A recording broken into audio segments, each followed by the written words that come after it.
πολύ. Πραγματικά και από την τηλεόραση, από το τραγούδι. Πραγματικά. Γιατί είναι επιλογή σου όλα αυτά? Κοίταξε, είναι και επιλογή μου. Δηλαδή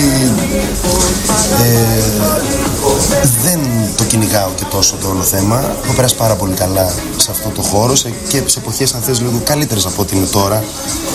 Εντάξει, μου λείπει κάπως μουσική, μου λείπει η ενασχόλησή μου με αυτό το...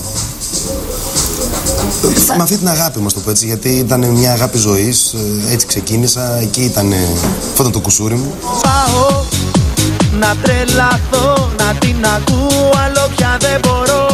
Θα κάνεις όμως κάτι μουσικά? Δηλαδή αν έρθει ένας συνθέτης που να τον εμπιστευτείς και να σου πει Λάμπη, έχω αυτά και τα τραγούδια και σου αρέσουν και δύο, ναι. Θα κάνεις πάντως κάποια δουλειά, έτσι? Θα κάνω γιατί σου λέω, είναι κάτι που το αγαπάω.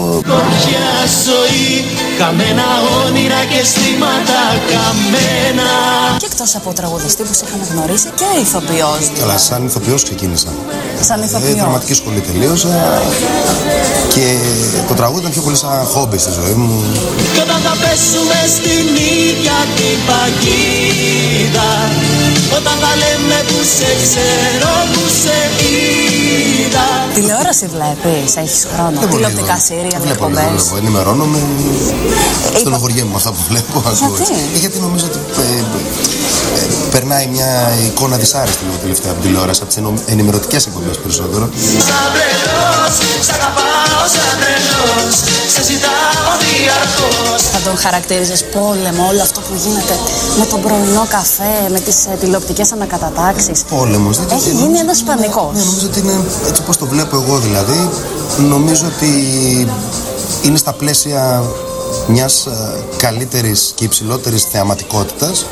Υπάρχει άποψη ότι πρέπει να δημιουργείται ένα ταβαντούρι, δηλαδή να γίνεται έτσι ένας ψιλοχαμός, ώστε και ο κόσμος να ασχολείται. Ο κόσμος θα δει κάτι επειδή κάτι του κάνει, του αρέσει, αυτό που βλέπει, του δημιουργεί ωραία συναισθήματα. Η ειλικρίνεια και η αλήθεια είναι αυτό το οποίο ζητάει ο κόσμος και θα ζητάει για πάντα, πιστεύω.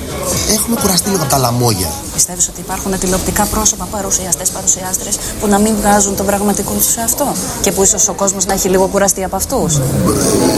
Μπορεί να είναι έτσι, μπορεί αυτό που βγάζουν να μην γκελάρει στον κόσμο. Δηλαδή πιστεύω, ας πούμε, για παράδειγμα, η Ελένη, η Μενεγάκη, τόσα χρόνια στην τηλεόραση, γι' αυτό βασικά το λόγο. Είναι ένα πρόσωπο το οποίο ο κόσμος το αγαπάει αβίαστα.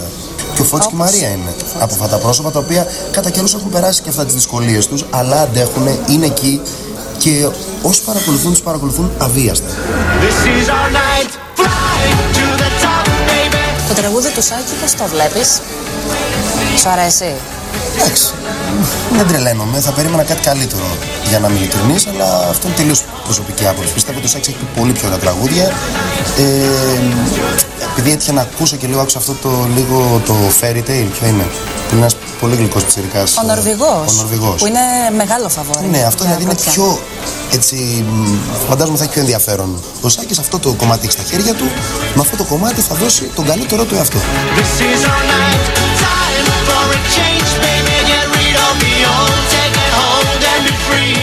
Eurovision θα σε δούμε κάποια στιγμή. Είσαι καλά, παιδί μου, είμαι μεγάλος άνθρωπος.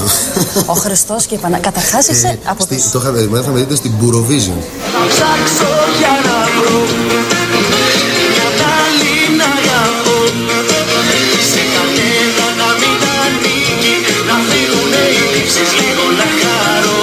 Φιλιά πολλά, Φώτη Μαρία. Θα τα πούμε και από κοντά κάποια στιγμή. Ευχαρίστως.